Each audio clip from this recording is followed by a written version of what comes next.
Assalamualaikum warahmatullahi wabarakatuh. Balik lagi di podcast Bincang Unik, makin asik. Bincang unik, makin asik. Oke, nah sebelumnya sudah ketemu sama saya, tapi di episode keberapa saya lupa, dan bersama Bapak yang setiap harinya menemani kalian. Nah jadi kali ini kalian bakalan ditemenin sama saya Mufia. Kali ini kita membawakan tema yang mungkin juga cukup milenial dan juga narasumbernya sangat milenial, jadi sama-sama kayak Mufia. Sebelum itu jangan lupa kalian untuk subscribe YouTube-nya Universitas Kadiri di Universitas Kadiri, juga bisa cek di Instagram-nya Universitas Kadiri. Sebelum itu kita perkenalkan teman setia kita yang selalu nemenin di setiap kita berbincang-bincang agar suaranya juga nggak serak-serak kayak gitu. Nah, ada Unik Motor yang selalu nemenin setia untuk aktivitas kita.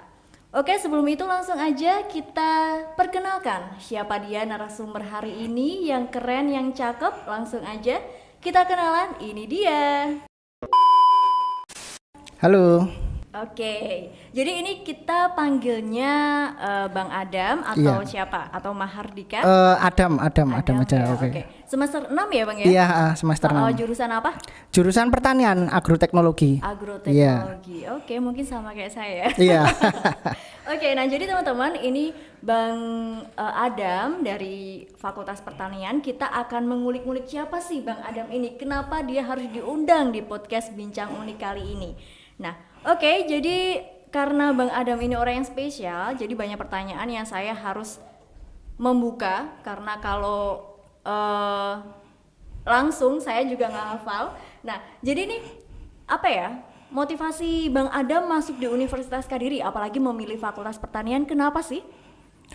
Sebenarnya motivasi saya masuk di Fakultas Pertanian itu adalah yang pertama, kepedulian saya terhadap regenerasi petani muda. Jadi memang ini isu global ya. Jadi bukan hanya isu di Indonesia saja, tapi hampir di seluruh dunia, bahwa regenerasi petani muda itu sekarang sudah mengalami masa kritis seperti itu. Termasuk di Indonesia. Ya? Iya, betul. Jadi minat generasi muda kita terhadap pertanian Indonesia itu sudah sangat menurun. Jadi menurut saya harus masuk di pertanian, harus belajar di pertanian, karena kalau tidak ada pertanian nanti untuk kedepannya pangan kita nanti siapa yang mencukupi, seperti itu. Iya. Tapi sebelum dari SMA nih, memang sudah punya pandangan kalau misalkan nanti aku kuliah itu pengen ngambilnya di jurusan pertanian.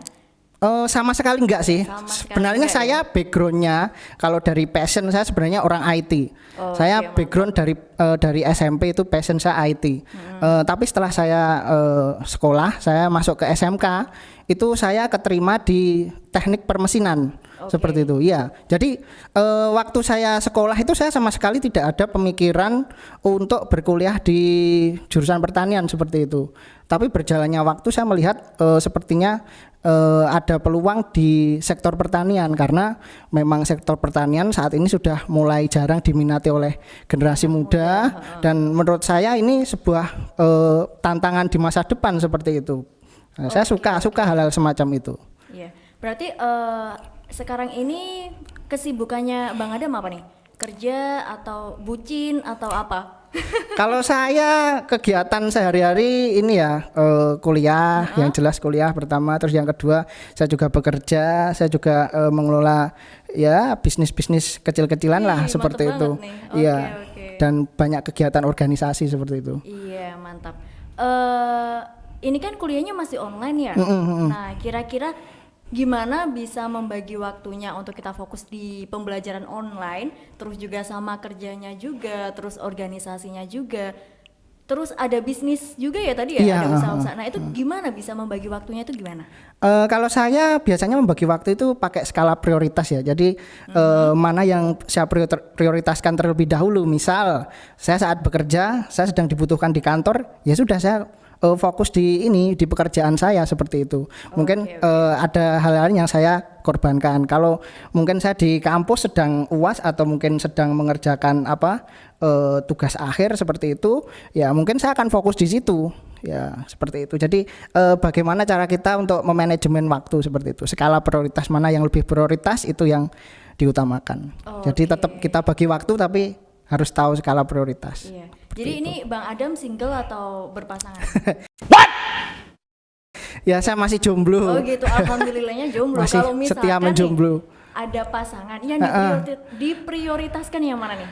Nah ini Pekerjaan ini apa pasangan pasangannya? apa dulu ini? Kalau masih pacaran ya mungkin 50-50 lah ya. Tapi kalau sudah berkeluarga mungkin saya akan prioritas ke keluarga, karena bagaimanapun keluarga itu adalah ini ya hal yang tanggung jawab kita. Misal sebagai seorang laki-laki kan suatu saat nanti akan menjadi suami seperti itu. Iya, Dalam benar-benar. keluarga kan kepala keluarga. Nah yang diutamakan tetap keluarga dulu, baru yang di luar itu seperti itu. Siap. Tapi kalau untuk saat ini prioritas saya mungkin ya Masih pekerjaan. iya masih di karir seperti itu. Oke, kira-kira usahanya apa nih Bang?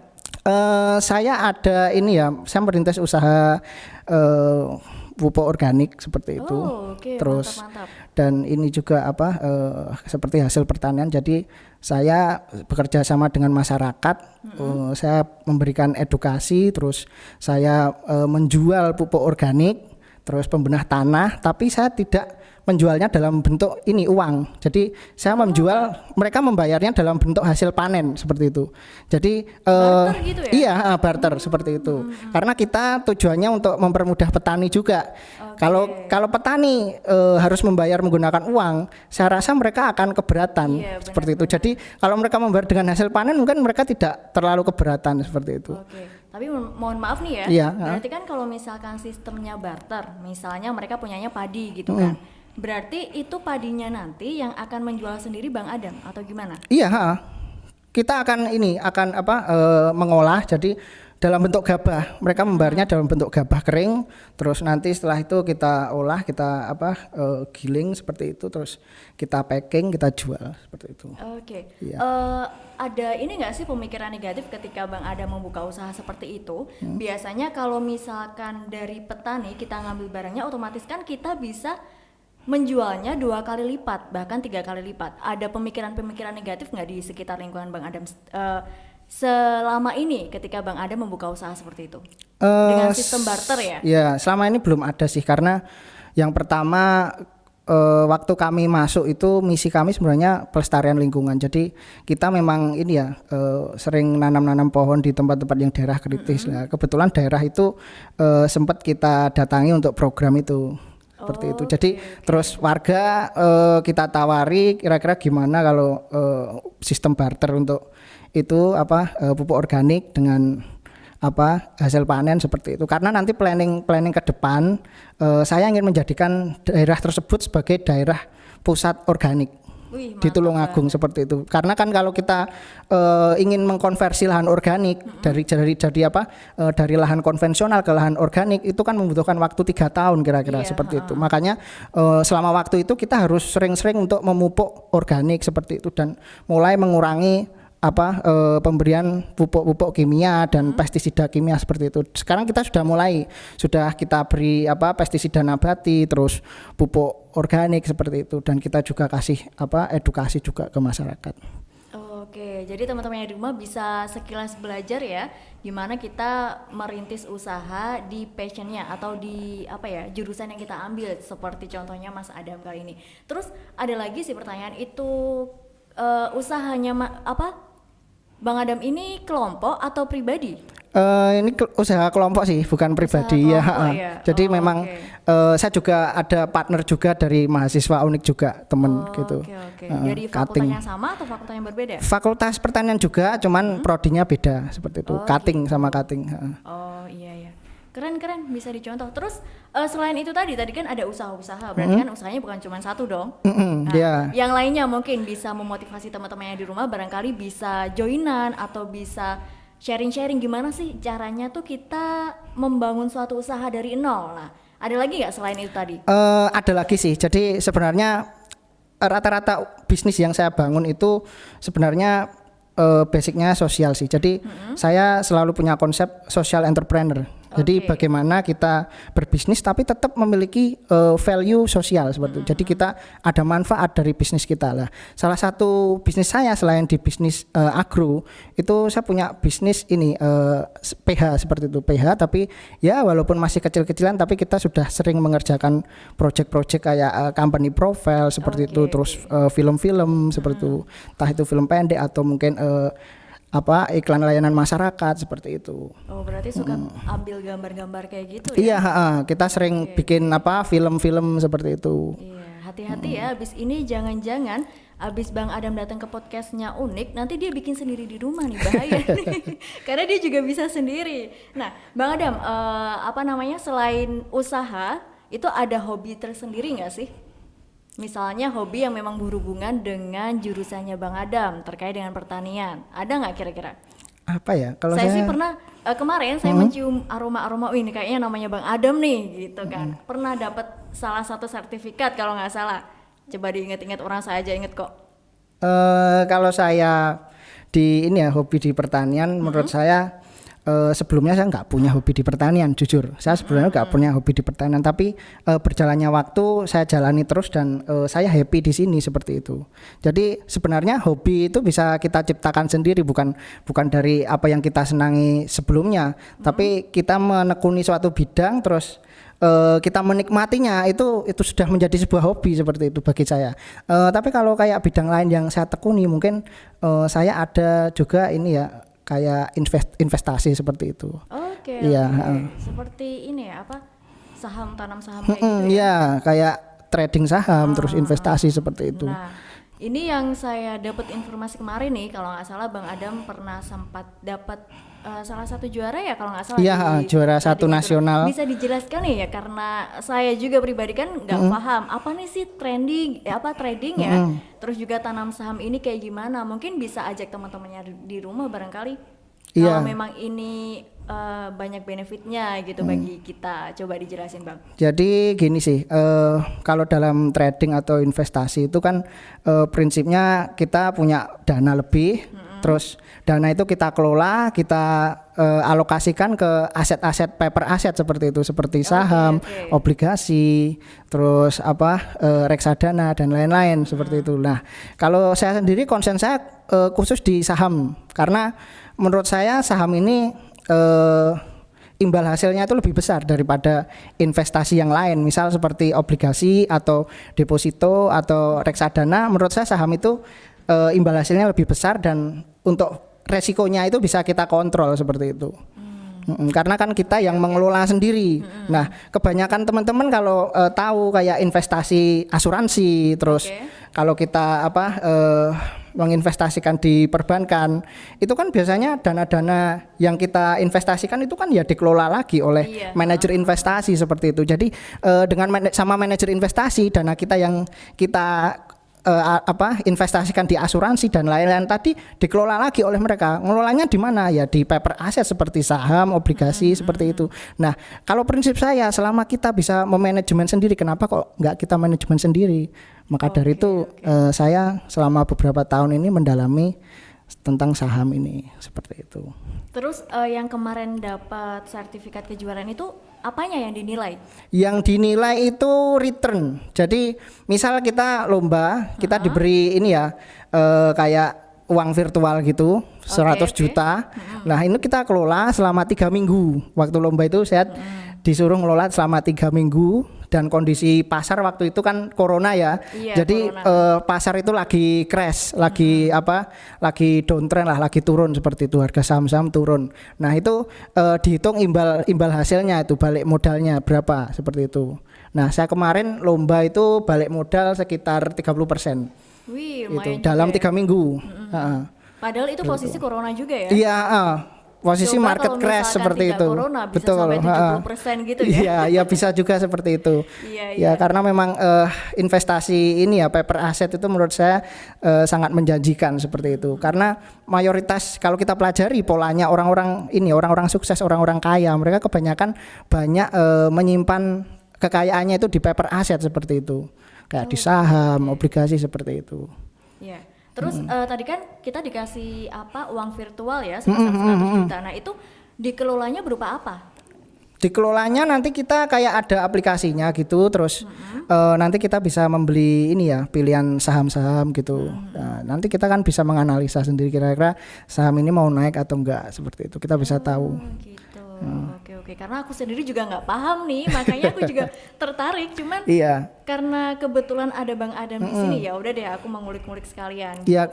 Terus ada lagi sih pertanyaan, bagaimana Anda kan mempelajari semua hal tersebut mengingat waktu, terus juga sudah kebagi kuliah, bekerja, terus yang lainnya.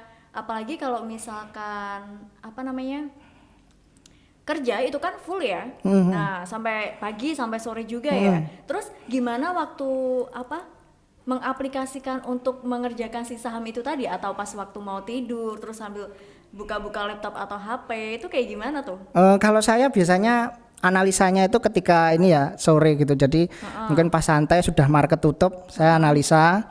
Nanti saya beli itu ketika market mau buka. Jadi mungkin pagi gitu saya sudah antri pasang beli seperti itu. Dan nanti udah otomatis dia beli gitu. Misal nanti berjalannya waktu saya mau jual ya saya pasang aja set harga berapa untuk jual, nanti otomatis terjual seperti itu. Kalau saran dari Bang Adam nih, perlu nggak sih kita sebagai mahasiswa milenial, apalagi yang terjun di dunia pertanian, bukan hanya pertanian sih, banyak sekali, mungkin juga ekonomi, apalagi kan ini terkait dengan keuangan ya. Betul. Perlu nggak sih kita itu mencoba seperti ini gitu? Menurut saya sangat perlu sekali ya, karena yang pertama kita tahu namanya pasar modal. Jadi kalau kita ke pasar ikan itu carinya ikan, betul kan?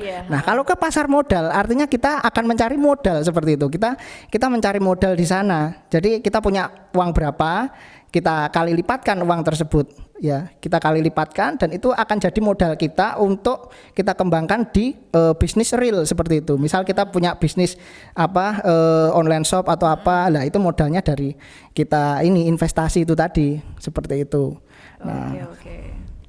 Terus gitu. Ada nggak sih kalau kayak gitu tuh potongan-potongan berapa persen tertentu? Ada sih, ada fee-nya, cuman menurut saya sangat kecil. Jadi di bawah 2% lah seperti itu untuk fee sama pajaknya seperti itu. Sudah ada pajaknya. Dan kalau Mufia atau mungkin teman-teman yang lain pengen belajar saham, silakan ikut saja ini Galeri Investasi Universitas Kediri. Nah, itu di situ kita juga belajar juga ya tentang investasi, tentang saham. Saya juga ikut itu juga. Saya juga ikut itu. Makanya kan saya sering ikut lomba-lomba kayak gitu. Oke, sedikit sombong ya. Tapi memang benar. Jadi Bang Adam itu mahasiswa karyawan ya? Iya. Mahasiswa karyawan. Jadi di Universitas Kediri itu selain untuk mahasiswa yang pagi jam-jam seperti kita kuliah biasa, itu juga ada yang kelas karyawannya. Jadi kalau misalkan teman-teman jangan khawatir kalau kalian itu sibuk kerja tapi juga pengen kuliah, di Universitas Kediri juga ada. Contohnya Bang Adam, meskipun dia harus kerja tapi sambil kuliah, prestasinya juga nggak kalah ketinggalan sama yang lainnya gitu. Terus ada lagi pertanyaan. Sambil baca nggak apa-apa ya? Iya. Nah, jadi ini pertanyaannya, apakah pendidikan Anda saat ini yang sedang ditempuh itu membantu Anda dalam memahami beberapa bidang yang Anda lakukan saat ini? Menurut saya sangat membantu seperti itu. Karena bagaimanapun saya memang dari awal sudah meniatkan diri untuk terjun di pertanian seperti itu. Jadi memang di sini saya dapat ilmu, dapat jaringan juga, kenalan itu dari mungkin ya dari organisasi itu akhirnya saya kenal orang-orang. Akhirnya banyak pengetahuan juga dari situ. Terus seperti banyak itu. Temannya di luar kan juga banyak channel juga akhirnya kita punya relasi yang luas seperti itu. Jadi kita belajar nggak cuma di kampus saja, tapi kita bisa belajar di luar juga. Nah, ini juga menyangkut ini ya merdeka belajar. Jadi kita kalau membicarakan merdeka belajar artinya kita bisa belajar di mana saja gitu. Betul banget. Apalagi kalau misalkan ini masa pandemi ya, jadi bukan salah satu penyebab jadi kita tuh malas-malasan belajar. Iya betul, gitu. Justru pandemi ini malah sebenarnya harusnya jadi ini ya titik balik kita untuk lebih produktif. Iya, karena kan kalau kita lihat tren dari seluruh usaha ini kan mulai turun ya, mulai turun. Lah ini sebenarnya kesempatan untuk kita yang merintis usaha atau mungkin yang sedang memulai usaha untuk ini bangkit seperti itu. Iya, kita harus mulai istilahnya kita ini ya menyalip di tikungan seperti itu. Waduh, menyalip di tikungan. Iya, karena kan sekarang ini trennya untuk bisnis kan mulai ini ya, mulai menurun seperti itu. Banyak yang tutup kayak Giant kan sudah mulai bangkrut juga. Terus ada juga ini yang mau nyusul Garuda Indonesia dan lain-lain. Nah, misal kita punya ini ya, punya ide usaha atau mungkin apa. Nah, kita bisa juga mengembangkan pada kondisi saat ini. Justru menurut saya kondisi saat ini sangat kondusif untuk kita memulai usaha seperti itu. Walaupun resikonya besar, tapi kan yang namanya investasi ya kayak yang saya sebutkan tadi bahwa high risk has high return seperti itu. High risk high return. Jadi resiko besar itu juga akan mendapatkan imbal hasil yang besar juga seperti itu. Jadi sama seperti investasi lah. Gitu. Iya, oke. Oke deh, mantep banget tuh. Terus ini enggak kesibukan organisasi yang ada di luar ataupun di dalam kampus aktif juga ya? Iya, aktif. Nah, terus ini yang sering saya tanyakan ke teman-teman saya sih sebenarnya, penting nggak sih sebenarnya itu kita mengikuti sebuah organisasi gitu? Wah, kalau menurut saya ini sangat penting ya teman-teman. Jadi dari pribadinya Bang Adam. Iya, karena yang pertama saya background dari SMK itu sudah sering ikut organisasi. Saya SMK itu ikut organisasi 5. Jadi 5 OSIS, terus jurnalistik itu internal dan eksternal itu ada 2. Terus saya juga ikut ini juga komunitas musik juga. Terus saya juga aktif di olahraga. Waktu itu saya basket waktu itu. Basket. Jadi saya pemain basket dan juga manajer basket di sekolah saya waktu itu. Seperti itu. Jadi memang menurut saya organisasi itu sangat penting karena yang pertama dari organisasi itu kita bisa mengembangkan soft skill seperti itu. Jadi bagaimana cara kita untuk berinteraksi dengan orang lain seperti itu. Terus bagaimana kita bekerja sama betul seperti itu. Jadi hal-hal semacam ini menurut saya justru lebih penting daripada kita hanya fokus di pelajaran kelas seperti itu, karena bagaimanapun kalau kita membicarakan pelajaran kelas itu kan lingkupnya hanya materi seperti itu, hanya materi yang kita pelajari saat itu. Tapi ketika kita lulus keluar dari pendidikan, keluar dari akademi, yang kita hadapi kan interaksi sosial gitu. Jadi interaksi intrapersonal itu seperti apa. Nah, kita belajarnya dari organisasi seperti itu. Dan di organisasi kan kita kenal banyak teman seperti itu. Jadi kita bisa sharing pengetahuan juga. Itu yang menarik menurut saya dari organisasi. Jadi saya di kampus juga aktif organisasi walaupun saya kuliah, tapi saya tetap aktif di organisasi. Saya ikut BEM fakultas juga seperti itu. Terus ikut galeri investasi ya seperti itu. Nah, jadi menurut saya sangat penting itu teman-teman. Iya, benar banget. Terus misalkan nih ada salah satu seseorang yang bilang kayak gini. Untuk apa sih kita mengikuti organisasi capek-capek? Ibarat kalau misalkan orang yang mengikuti suatu organisasi itu orang yang gila gitu. Iya nggak sih? Iya, betul. Itu kayaknya aku dapat kata-kata ini juga dari Bang Adam. Kita tuh sering sharing. Dia tuh bahkan pernah ngatain aku sendiri, kalau kamu tetap ikutan di organisasi berarti kita tuh salah satu orang yang gila. Ini dari kalimat gila ini maksudnya apa nih? Gila itu kan sebenarnya gini ya. Kalau kita membicarakan organisasi, artinya kan di situ kita membawa misi. Jadi misi yang kita bawa itu bukan misi pribadi ya. Kalau dalam organisasi kan kita punya misi organisasi. Artinya di sini kita gila. Gilanya kenapa? Ya karena kan setiap orang kan pasti punya tujuan masing-masing ya, punya kepentingan masing-masing. Tapi di organisasi kita itu kalau memang benar-benar serius memikirkan organisasi, artinya kita sudah menyingkirkan kepentingan pribadi kita seperti itu. Jadi kita lebih penting memikirkan tujuan organisasi daripada tujuan pribadi saya sendiri seperti itulah. Itu makanya saya sebut sebagai gila seperti itu, tanda petik gila itu. Oke. Lumayan paham juga sih. Jadi mungkin kalau teman-teman pengen menafsirkan apa arti gila dari Bang Adam, mungkin bisa tulis di kolom komentar. Mungkin dia punya mengartikan versi gilanya menurut masing-masing gitu kan. Iya, karena kan tiap orang punya interpretasi sendiri-sendiri gitu. Oke. Bagus juga tuh, karena dibilang orang gila, orang kita aja ngurusi pribadinya kita udah pusing gitu. Iya, betul. Harus ngurusi orang lain. Kan itu lebih pusing lagi lah. Saya tuh punya temen itu ya kuliah di UIN Jogja sama di isi Jogja juga itu mereka itu aktif organisasi. Nah, saking aktifnya mereka itu sampai jarang mandi gitu. Waduh, sampai Iya, sampai jarang mandi seperti itu. Oke. Itu sampai lupa mandi, sampai terlalu fokus lupa juga organisasi. nih?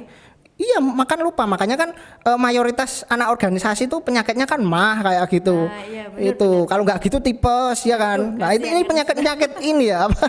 Ini penyakit anak organisasi. Anak organisasi atau anak kos yang memang kurang iya.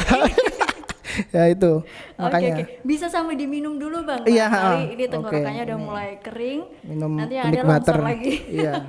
Oke, masih banyak sih sebenarnya yang pengen aku tanyain karena apa ya, ngerasa nggak sih kalau Bang Adam ini tuh salah satu mahasiswa yang kritis, yang idealis? Pernah ada yang bilang kayak gitu nggak Kak Bang Adam langsung gitu? Ada sih beberapa. Ada. Pede banget nggak kayak gitu? Atau merasa, wih bangga, atau ya biasa lah, emang aku dari kecil kayak gini gitu. Ya menurut saya biasa aja sih, karena bagaimanapun kita itu memang harus kritis. Nah, karena kalau dalam kita artian apa dulu nih kritisnya? Kritis itu dalam arti gini, kita memandang sesuatu dari segi yang rasional dan objektif. Kalau merasa sesuatu itu kelihatan nggak beres, ya kita harus mengkritisi seperti itu. Itu kan esensi dari kritis kan seperti itu. Jadi jangan sampai ada hal yang menurut kita kurang benar, menurut rasionalitas kurang tepat, tapi kita biarkanlah itu yang menimbulkan masalah. Karena bagaimanapun orang-orang kritis ini sangat dibutuhkan di negeri ini. Jangan sampai kita menjadi orang yang ini ya, yang pasif atau yang nggak bisa memberikan kontribusi ke bangsa dan negara seperti itu. Justru orang-orang kritis ini justru menghasilkan inovasi-inovasi yang menurut saya itu sangat-sangat menarik seperti itu. Misal kayak Soekarno. Nah, Soekarno itu dulunya dia dapat pendidikan Belanda ya kan, dia dapat beasiswa oleh Belanda. Nah, tapi karena beliau ini orang kritis, akhirnya kan beliau mengkritisi kebijakan-kebijakan Belanda, termasuk pejuang-pejuang pada masa kemerdekaan. Rata-rata mereka seperti itu, mereka dapat beasiswa dari Belanda, mereka disekolahkan oleh Belanda, tapi pada akhirnya mereka justru mengkritisi dari kebijakan Belanda itu sendiri, dan justru mereka menjadi aktivis untuk kemerdekaan Indonesia. Jadi menurut saya kritis itu perlu, teman-teman, seperti itu. Karena tanpa kritis kita nggak bisa ini ya, menilai sesuatu secara objektif. Jadi kalau kita menilai sesuatu ya harus apa adanya. Kalau memang menurut kita kurang tepat, kurang sesuai, ya harus kita kritisi, harus kita sampaikan seperti itu. Tapi dengan cara yang santun seperti itu. Ya jangan sampai jangan sampai kita anarkis juga. Kan ada teman-teman yang kritis tapi anarkis lah. Itu menurut saya kurang tepat. Jadi kurang bijak lah. Kita harus tahu tempatnya di mana kita kritis. Terus kalau anarkis itu sebenarnya perlu nggak? Anarkis dalam arti demokrasi menurut saya antara perlu dan nggak perlu. Nah, perlunya dan nggak perlunya kenapa? Perlunya misal kayak kemerdekaan. Misal bangsa kita nggak anarkis, mungkin nggak akan pernah kita merdeka dari Belanda. Karena kan kita melakukan perlawanan. Nah, seperti itu pada masa penjajahan. Tapi kalau pada masa saat ini ketika kita anarkis, ya itu namanya mengganggu ketertiban umum seperti itu. Jadi ya kalau untuk saat ini menurut saya nggak perlu, karena kita tidak sedang dijajah oleh bangsa lain seperti itu. Tapi kalau pada saat penjajahan Belanda menurut saya sangat perlu. Belanda atau mungkin penjajahan Jepang dulu menurut saya sangat perlu itu, seperti itu. Jadi semua itu tergantung ini ya, situasi dan kondisi gitu. Dan juga tergantung apa namanya, dari kitanya juga. Iya, betul. Terus apa lagi ya? Bang Adam nggak pengen tanya nih? Nggak usah aja ya. Oke, terus ada lagi pertanyaan. Apakah secara spesifik Bang Adam ini mempunyai impian profesi dalam satu bidang saja? Mengingat yang Bang Adam lakukan itu banyak banget, seperti sebagai pelaku multiprofesi gitu kan. Semuanya semuanya bisa gitu. Jadi ada nggak salah satu yang pengen digapai gitu? Satu aja yang mungkin nanti bisa untuk pedomannya sampai hari tua gitu. Ya. Mimpi saya cuma satu untuk saat ini, ingin jadi petani. Oh, saya kira menikah. Ya kalau menikah itu bukan mimpi, itu tanggung jawab ya. Itu maksudnya siklus manusia memang akan melalui fase itu. Kalau untuk mimpi, menurut saya mimpi saya saat ini ingin jadi petani. Kenapa pengen jadi petani? Karena nggak ada yang ingin jadi petani, makanya saya ingin jadi petani. Nah saya memang senang untuk ini ya, tampil beda dari orang lain seperti itu, karena menurut saya petani itu profesi yang sangat keren. Kalau kita di Jepang ya, Iya. saya kemarin sempat juga ini Mufia, saya sempat ada konferensi di Magelang. Itu saya ketemu dengan salah satu praktisi, itu beliau dulu praktisi pertanian, sekarang di Indonesia, dulu di Jepang 10 tahun beliau. Widih, Itu belajar di sana. Kita sharing-sharing, beliau menceritakan tentang ini ya, pertanian di Jepang. Jadi di Jepang itu pertanian di sana itu sangat-sangat sangat dihargai. Petani di sana itu sangat dihargai. Jadi profesi petani itu kalau nggak orang kaya nggak bisa jadi petani di sana. Karena minimal lahan untuk pertanian di Jepang itu adalah 5 hektar. Widih. Jadi Anda baru bisa jadi petani kalau Anda punya lahan 5 hektar seperti itu. Tapi kalau di Indonesia Anda punya lahan sepeta aja udah jadi petani seperti itu. Punya lahan di belakang rumah pun Iya, bisa jadi petani. iya, dan petani di sana itu keren-keren, pakaiannya keren-keren. Nah, beda sama petani di kita. Petani di kita kan pakaiannya ini ya kebanyakan baju partai seperti itu. Kadang ya baju lusuh, dari iklan gitu, iklan terus apa, iya seperti itu. Nah, menurut saya kenapa kok saya ingin jadi petani? Karena Iya, saya kenapa? ingin mengubah mindset. Mindset dari generasi muda kita supaya ini loh kita pertanian itu keren gitu. Nah, saya ingin membuat pertanian yang keren seperti itu. Jadi kita bertani tapi kita keren, kita pakai pakaian yang keren seperti itu. Nah, itu Kerennya ini apa hanya kita cukup berpakaian keren di sawah Enggak. atau gimana? Enggak, kita nggak cuma berpakaian keren dalam hal fashion aja, tapi kita juga menggunakan aplikasi teknologi. Jadi di pertanian kita didukung oleh teknologi-teknologi yang terkini seperti itu. Misal kita gunakan greenhouse atau mungkin kita gunakan artificial intelligence untuk memberikan pupuk atau mungkin untuk menyiram atau mungkin untuk memanen seperti itu kan bisa juga seperti itu. Iya, bisa banget. Seperti itu. Jadi pandangan saya di masa depan seperti itu sih. Jadi kita bertani itu harus mengubah mindset kalau mau pertanian kita maju seperti itu. Jadi saya ingin jadi petani tapi petani yang keren. Nah, itu. Oke, petani yang keren yang pakai jas sama alma mater ke sawah gitu. Iya. Terus sambil nge-live, guys, aku lagi di sawah gitu, bukan ya? Iya. Itu juga bisa juga seperti Bisa itu. juga ya. Bisa Jadi, juga. Mungkin bisa juga setiap petani di masa yang modern masing-masing punya YouTube gitu. Jadi bisa Loh, sekarang sudah banyak loh petani-petani gitu. yang punya YouTube seperti Oke, itu. aku nggak tahu ya. Dijelaskan Iya, coba gimana? banyak. Kalau teman-teman lihat di YouTube itu banyak petani-petani organik itu yang mulai ini main YouTube dan mereka tuh keren-keren loh pakaiannya, keren-keren seperti itu. Jadi menurut saya itu salah satu ini ya cara untuk menarik generasi muda agar mau iya. bertani. Terus urban farming juga sekarang ini kan juga lagi booming juga. Nah, itu juga menurut saya suatu cara supaya masyarakat itu lebih membumi dengan pertanian. Kan selama ini kita menganggap pertanian itu adalah aktivitasnya orang desa, orang Iya, bener pedesaan. banget. Yang Nah, hanya maju ya. nah kalau sekarang dengan adanya urban farming, masyarakat perkotaan itu bisa belajar pertanian, bisa bertani di halaman rumah yang sempit seperti itu. Jadi kita tetap bisa produktif lah, istilahnya seperti itu. Siap. Mungkin apa ya? Karena ini pertanyaan sudah selesai, saya lihat Bang Adam juga sudah ngos-ngosan. Terus ini usianya Bang Adam berapa nih kira-kira? 17 ya? Iya, Oke, 25. Kalau saya lihat dari mukanya ini masih 17 tahun. Nah, di usia yang segini ada apa ya, harapan mencapai sesuatu yang tinggi gitu, kira-kira apa target di usia segini untuk 1 tahun atau 2 tahun ke depan, dan mungkin bisa dicontoh juga sama teman-teman, bisa menjadi motivasi juga teman-teman yang lagi dengerin di rumah. Ada nggak kira-kira? Apa ya, kalau target saya itu mungkin ini ya, menyelesaikan kuliah dulu aja Oke, dulu lah. karena juga semester 6 ya. Iya, untuk tahun-tahun ini. Tapi kalau untuk target ke depan mungkin saya ingin mengembangkan itu tadi sih, pertanian modern itu. Itu. Kalau Jadi di lahan di rumah kayak gitu juga sudah mempraktekkan atau belum? iya, saya udah lama sih mempraktekkan itu. Oke, barangkali kalau teman-teman pengen belajar nanti bisa juga lewat Bang Adam ya. Iya, kalau mau belajar silakan datang aja di greenhouse-nya Universitas Kadiri. Oke. Kita sering ngadakan kegiatan dengan teman-teman ini ya, mahasiswa tiap hari Sabtu. Oke. Dan ini kita sudah mulai mau produksi pupuk kompos juga di kampus. Jadi kita belajar untuk memproduksi pupuk kompos itu supaya teman-teman ini terampil seperti itu. Kalau tiap hari Sabtu ini kita sudah kemarin dapat anggaran, sudah beli alat juga itu dari kampus. Oke, siap, mantap banget. Semoga memang semakin berkembang dan semakin maju Ya, Bang? amin. Oke. Terus terakhir nih, kenapa Bang Adam bisa memilih di Universitas Kadiri, apalagi di jurusan pertanian yang memang saat ini pertanian itu memang tertinggal gitu. Ya, Terus ada motivasi tersendiri untuk mengajak teman-teman yang jangan malu untuk kuliah di swasta atau di mana gitu.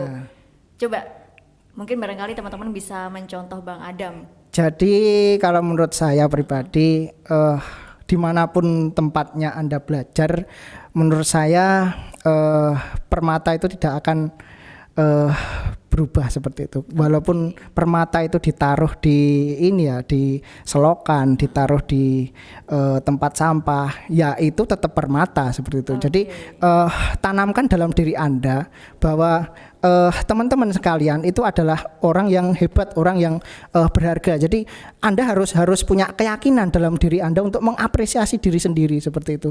Nah, kebanyakan orang-orang sukses kan seperti itu. Mereka punya keyakinan, punya sugesti positif terhadap diri sendiri.